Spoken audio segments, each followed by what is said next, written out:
I work from home, but my family kept yelling at me for being lazy and told me I should leave the house with my dog. So I decided to do exactly that. Except the house was mine. So I sold it. And what happened next still makes me laugh. My brother Dan moved in last year after his divorce. He said he only needed a place for a few months while he got back on his feet. I felt bad and agreed. Biggest mistake of my life. Soon my mom started coming over every single day to cook for him and do his laundry. Then his girlfriend Haley moved in without even asking. My quiet house turned into chaos. One morning I was on a video call with a major client from California presenting a project I had worked on for 3 months. Dan burst into my office wearing boxers and a stained shirt and told me to keep it down because he was trying to sleep. It was 10 in the morning on a Tuesday.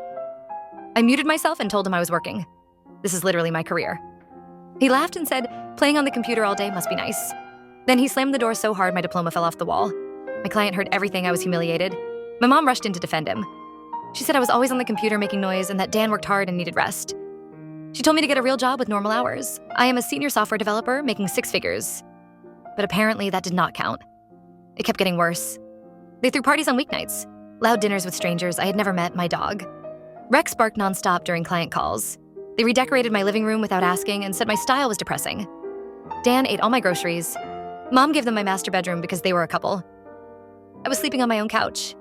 The final straw came when I checked my credit card statement.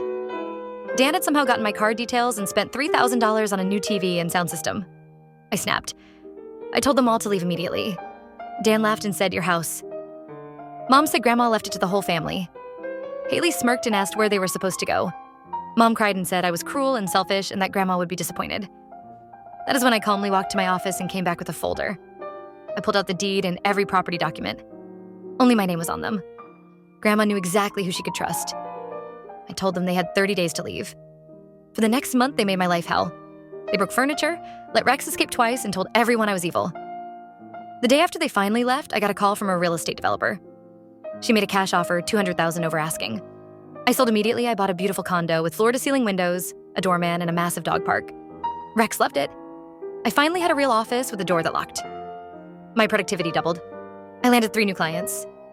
Then the real twist happened. Dan texted me asking for $200 because he was struggling. I sent him a photo of me and Rex on my balcony overlooking the city with a caption saying, "Sorry, spent it all on this view." Then I blocked him. Mom called from his phone saying, "Money changed me." I told her no, boundaries saved me, and hung up. Best decision of my life.